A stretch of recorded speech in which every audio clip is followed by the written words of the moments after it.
کسی بھی اہم امر کے پیش آنے، مصیبت کے نازل ہونے اور رنج و غم و اندوہ کے موقع پر حضرت امام زین العابدین علیہ السلام کی دعا۔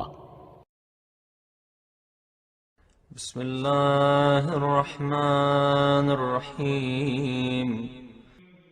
شروع نام سے اللہ کے جو بڑا مہربان نہایت رحم کرنے والا ہے۔ یا من تحل به عقد المکارم ویا من یفأ به حد الشدائد۔ اے وہ جس کے ذریعے ناگوار حالات کے عقدے کھل جاتے ہیں، اور اے وہ جس کے سبب سے سختیوں کی باڑھ کند ہو جاتی ہے۔ وَيَا مَنْ يُلْتَمَسُ مِنْهُ الْمَخْرَجُ إِلَى رَوْحِ الْفَرَاجِ ذَلَّتْ لِقُدْرَتِكَ الصِّعَابِ۔ اور اے وہ جس سے وسعت و اطمینان کی طرف جانے کا راستہ مانگا جاتا ہے، تیری قدرت کے سامنے سختیاں نرم ہو گئیں۔ وَتَسَبَّبَتْ بِلُطْفِكَ الْأَسْبَابِ وَجَرَى بِقُدْرَتِكَ الْقَضَاءِ۔ اور تیرے ہی لطف سے اسباب فراہم ہو گئے اور تیری ہی قوت سے فیصلے نافذ ہو گئے۔ وَمَضَتْ عَلَى إِرَادَتِكَ الْأَشْيَاءُ فَهِيَ بِمَشِيَّتِكَ دُونَ قَوْلِكَ مُؤْتَمِرًا۔ اور تیرے ہی ارادے سے تمام چیزیں چل رہی ہیں کہ وہ تیری مشیت کی بلا کہے پابند ہیں۔ وَبِإِرَادَتِكَ دُونَ نَهْيِكَ مُنزَجِرًا۔ أَنْتَ الْمَدْعُو لِلْمُهِمَّاتِ وَأَنْتَ الْمَفْزَعُ فِي الْمُلِمَّاتِ۔ اور تیرے ارادے کے سامنے بغیر منع کیے ہوئے رکی ہوئی ہیں۔ تو ہی ہے جسے اہم امور میں پکارا جاتا ہے، اور تو ہی ہے جس سے مشکلات میں پناہ مانگی جاتی ہے۔ لا يندفع منها إلا ما دفعت ولا ينكشف منها إلا ما كشفت۔ کوئی مصیبت تیرے بغیر رفع نہیں ہو سکتی ہے، اور کوئی مشکل تیرے بغیر حل نہیں ہو سکتی ہے۔ وقد نزل بي يا رب ما قد تكأدني ثقل وألم بي ما قد بهضني حمل۔ اس وقت میرے اوپر وہ مصیبت نازل ہو گئی ہے جس کے بوجھ نے مجھے تھکا دیا ہے، اور وہ آفت آ پڑی ہے جس کی سنگینی نے مجھے عاجز کر دیا ہے۔ وبقدرتك أوردته علي وبسلطانك وجهته إلي۔ تو نے ہی اسے اپنی قدرت سے وارد کیا ہے، اور تو نے ہی اپنی طاقت سے اس کا رخ میری طرف موڑ دیا ہے۔ فلا مصدر لما أوردت ولا صارف لما وجهت ولا فاتح لما أغلقت۔ اور اب وارد ہو جانے والے کو نکالنے والا، اور آنے والے کو موڑنے والا، اور بند دروازوں کا کھولنے والا۔ ولا مغلق لما فتحت ولا ميسر لما عسرت ولا ناصر لمن خذلت۔ اور کھلے راستوں کا بند کرنے والا، اور مشکلات کا آسان کرنے والا، اور بے سہارا کی امداد کرنے والا تیرے علاوہ کوئی نہیں ہے۔ فصل على محمد وآله وافتح لي يا رب باب الفرج بطولك۔ لہذا محمد و آل محمد پر رحمت نازل فرما، اور میرے لیے اپنے کرم سے سکون کا دروازہ کھول دے۔ واكسر عني سلطان الهم بحولك وأنلني حسن النظر فيما شكوت۔ اور میری خاطر اپنی قوت سے رنج و غم کا زور توڑ دے۔ میں نے جس بات کی فریاد کی ہے اس کے لیے اپنی بہترین نظر عنایت فرما دے۔ وأذقني حلاوة الصنع فيما سألت وهب لي من لدنك رحمة وفرجا هنيئا۔ اور جس چیز کا سوال کیا ہے اس میں بہترین سلوک فرما اور مجھے اپنی طرف سے رحمت اور خوشگوار سکون عطا فرما۔ واجعل لي من عندك مخرجا وحيا ولا تشغلني بالاهتمام عن تعاهد فروضك۔ اور مشکلات سے نکلنے کا فوری راستہ بتا دے، مجھے مشکلات کی فکر میں مبتلا ہو کر واجبات کے خیال واستعمال سنتك فقد ضقت لما نزل بي يا رب ذرعا۔ اور مستحبات کے استعمال سے غافل نہ ہونے دینا کہ میں اس نازل ہونے والی مصیبت کی بنا پر تنگ دل ہو گیا ہوں۔ وامتلأت بحمل ما حدث علي هما وأنت القادر على كشف ما منيت به۔ اور اس حادثے کا بوجھ اٹھانے کی بنا پر رنج و غم سے بھر گیا ہوں، اور تو اس بلا کے ٹالنے پر قادر ہے جس میں میں مبتلا ہو گیا ہوں۔ ودفع ما وقعت فيه فافعل بي ذلك وإن لم أستوجبه منك يا ذا العرش العظيم۔ اور اس مصیبت کو دفع کر سکتا ہے جس میں واقع ہو گیا ہوں تو اب یہ کرم فرما دے، اگرچہ میں اس کا حقدار نہیں ہوں، اے عرش عظیم کے مالک۔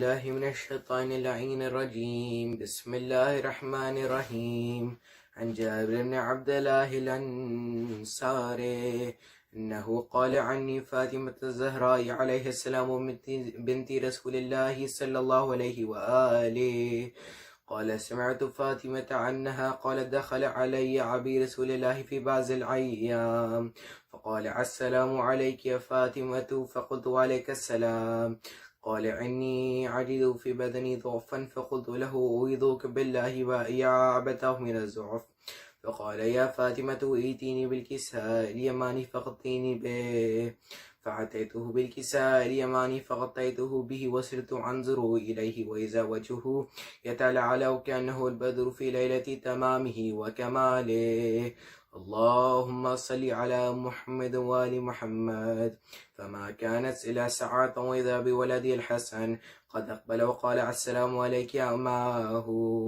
فقلت وعليك السلام يا قرة عيني وثمرة فؤادي فقال يا أماه إني أشم عندك رائحة طيبة كأنها رائحة جدي رسول الله فقلت نعم إن جدك تحت الكساء فأقبل الحسن نحو الكساء وقال السلام عليك يا جداه يا رسول الله أتأذن لي أن أدخل معك تحت الكساء فقال وعليك السلام يا ولدي ويا صاحب حوزي قد أذنت لك فدخل معه تحت الكساء فما كانت إلا ساعة وإذا بولدي الحسين قد أقبل وقال السلام عليك يا أماه فقلت وعليك السلام يا ولدي ويا قرة عيني ثمرة فؤادي فقال لي يا أماه إني أشم عندك رائحة طيبة كأنها رائحة جد رسول الله صلى الله عليه وآله فقلت نعم إن جدك وأخاك تحت الكساء فدنا الحسين نحو الكساء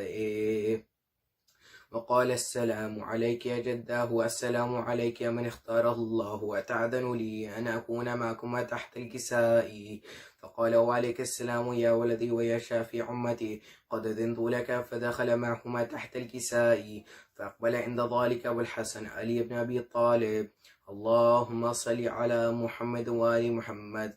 وقال السلام عليك يا بنت رسول الله. فقلت وعليك السلام يا أبا الحسن ويا أمير المؤمنين. فقال يا فاطمة عني أشم عندك رائحة طيبة كأنها رائحة أخي وابن عم رسول الله. فقلت نعم، ها هو مع ولديك تحت الكساء. فأقبل علي نحو الكساء وقال السلام عليك يا رسول الله، أتعدن لي أن أكون معكم تحت الكساء؟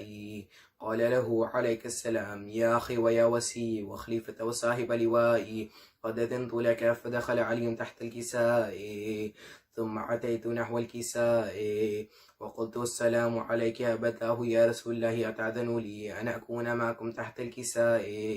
فقال وعليك السلام يا بنتي ويا بضعتي، قد أذنت لك. فدخلت تحت الكساء فلما اكتملنا جميعا تحت الكساء أخذ أبي رسول الله بطرف الكساء وأومع بيده اليمنى إلى السماء وقال اللهم إن هؤلاء أهل بيتي وخاصتي وحامتي، لحمهم لحمي ودمهم دمي، يعلمني ما يعلمهم ويحزنني ما يحزنهم. أنا حرب لمن حاربهم والسلم لمن سالمهم وعدو لمن عاداهم ومحب لمن أحبهم. إنهم مني وأنا منهم. فاجعل صلواتك وبركاتك ورحمتك وغفرانك ورزوانك علي وعليهم، واذهب عنهم الرجس وطهرهم تطهيرا. اللهم صل على محمد وآل محمد. فقال الله عز وجل يا ملائكتي ويا سكان السماوات، إني ما خلقت سماء مبنية ولا أرضا مدهية ولا قمر منيرا ولا شمس مضيئة ولا فلكا يدور ولا بحر يجري ولا فلك يسري إلا في محبة هؤلاء الخمسة الذين هم تحت الكساء. فقال الأمين جبرائيل يا ربي ومن تحت الكساء؟ فقال عز وجل هم أهل بيت النبوة ومعدن الرسالة، هم فاطمة وأبوها وبعلها وبنوها. اللهم صل على محمد وآل محمد. فقال جبرائيل يا ربي أتعذن لي أن أحبط إلى الأرض ليكون معهم سادسا؟ فقال الله نعم قد أذنت لك. فحبط الأمين جبرائيل وقال السلام عليك يا رسول الله. العلي الأعلى يقرأك السلام ويخصك بالتحية والإكرام ويقول لك وعزتي وجلالي إني ما خلقت سماء مبنية ولا أرض مدهية ولا قمر منيرا ولا شمس مضيئة ولا فلك يدور ولا بحر يجري ولا فلك يسري إلا لأجلكم ومحبتكم، وقد أذن لي أن أدخل معكم، فهل تأذن لي يا رسول الله؟ فقال رسول الله وعليك السلام يا أمين وحي الله إنه نعم قد أذنت لك. فدخل جبرائيل معنا تحت الكساء فقال لي إن الله قد وحى إليكم يقول إنما يريد الله ليذهب عنكم الرجس أهل البيت ويطهركم تطهيرا. اللهم صل على محمد وآل محمد. فقال علي لأبي يا رسول الله أخبرني ما لجلوسنا هذا تحت الكساء من الفضل عند الله. فقال النبي والذي بعثني بالحق نبي وصفاني برسالتي نجيا ما ذكر خبرنا هذا في محفل من محافل أهل الأرض، وفيه جمع من شيعتنا ومحبينا إلا ونزلت عليهم الرحمة وحفت بهم الملائكة واستغفرت لهم إلى أن يتفرقوا. فقال علي إذا والله فزنا وفاز شيعتنا ورب الكعبة. فقال نبي ثانيا يا علي والذي بعثني بالحق نبي وصفاني برسالة نجيا ما ذكر خبرنا هذا في محفل من محافل أهل الأرض، وفيه جمع من شيعتنا ومحبينا، وفيه مهموم إلا فرج الله حمه، ولا مغموم إلا كشف الله غمه، ولا طالب حاجة إلا قضى الله حاجته. فقال علي إذا والله فزنا وسعدنا، وكذلك شيعتنا فازوا وسعدوا في الدنيا والآخرة ورب الكعبة.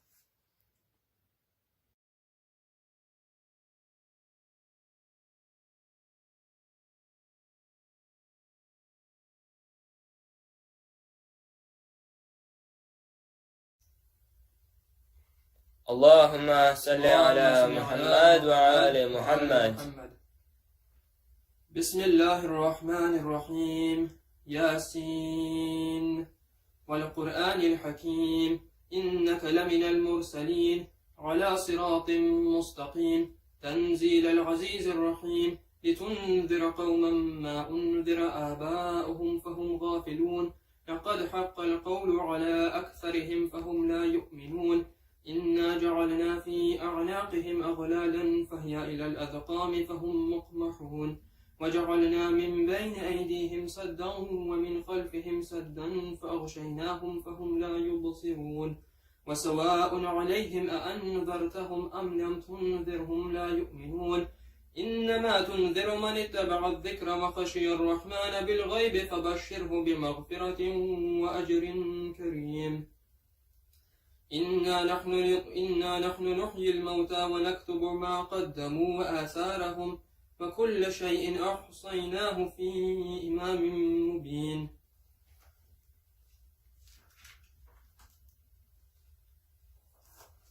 واضرب لهم مثلا أصحاب القرية إذ جاءها المرسلون إذ أرسلنا إليهم 2 فكذبوهما فعززنا بثالث فقالوا إنا إليكم مرسلون قالوا ما أنتم إلا بشر مثلنا وما أنزل الرحمن من شيء إن أنتم إلا تكذبون قالوا ربنا يعلم إنا إليكم لمرسلون وما علينا إلا البلاغ المبين قالوا إنا تطيرنا بكم لئن لم تنتهوا لنرجمنكم وليمسنكم منا عذاب أليم قالوا طائركم معكم أئن ذكرتم بل أنتم قوم مسرفون وجاء من أقصى المدينة رجل يسعى قال يا قوم اتبعوا المرسلين اتبعوا من لا يسألكم أجرا وهم مهتدون وما لي لا أعبد الذي فطرني وإليه ترجعون أأتخذ من دونه آلهة إن يردني الرحمن بضر لا تغن عني شفاعتهم شيئا ولا ينقذون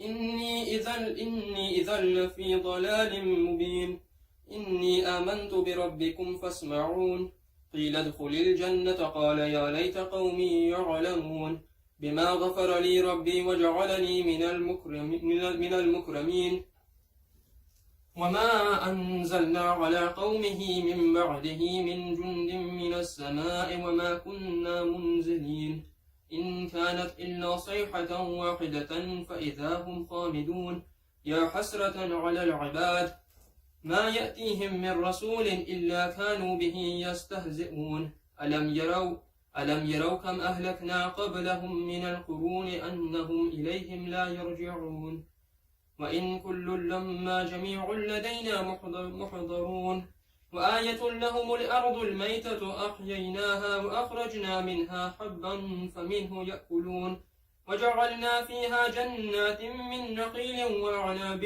وفجرنا فيها من العيون ليأكلوا من ثمره وما عملته أيديهم أفلا يشكرون سبحان الذي خلق الأزواج كلها مما تنبت الأرض ومن أنفسهم ومما لا يعلمون وآية لهم الليل نسلخ منه النهار فإذا هم مظلمون والشمس تجري لمستقر لها ذلك تقدير العزيز العليم والقمر قدرناه منازل حتى عاد كالعرجون القديم لا الشمس ينبغي لها أن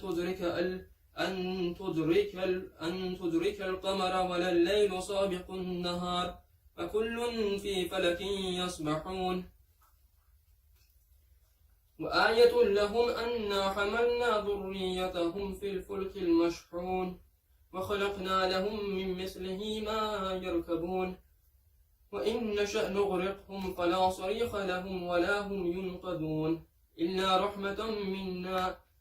رحمة منا ومتاعا إلى حين وإذا قيل لهم اتقوا ما بين أيديكم وما خلفكم لعلكم ترحمون وما تأتيهم من آية ربهم إلا كانوا عنها معرضين وإذا قيل لهم أنفقوا مما رزقكم الله قال الذين كفروا للذين آمنوا أنطعم من لو يشاء الله أطعمه إن أنتم إلا في ضلال مبين ويقولون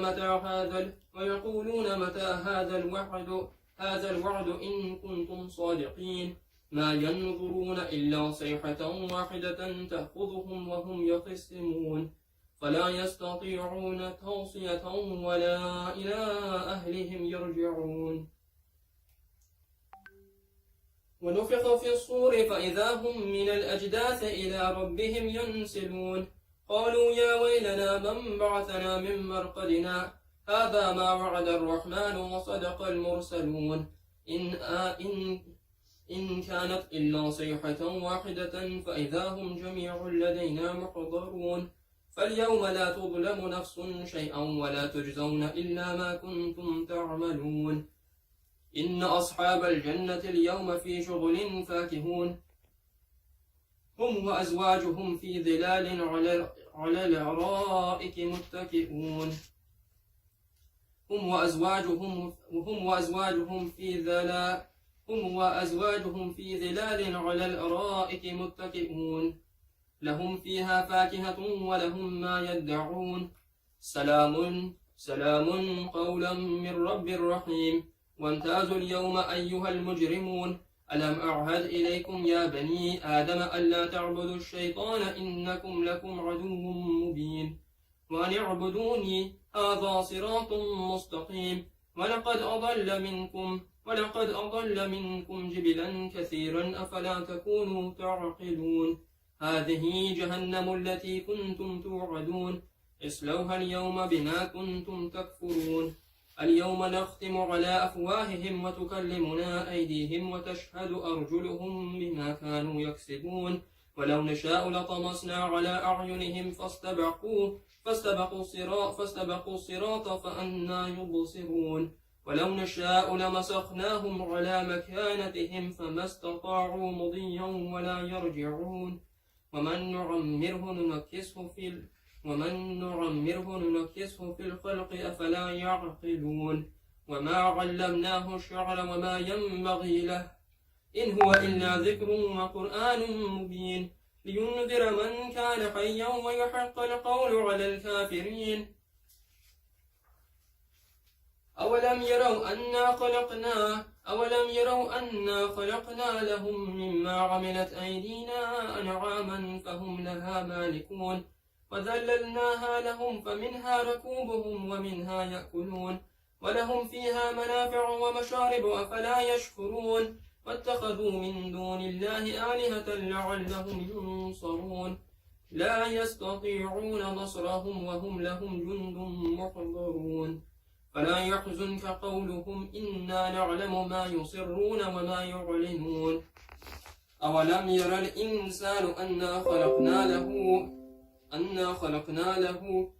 خلقناه من نطفة فإذا هو خصيم مبين وضرب لنا مثلا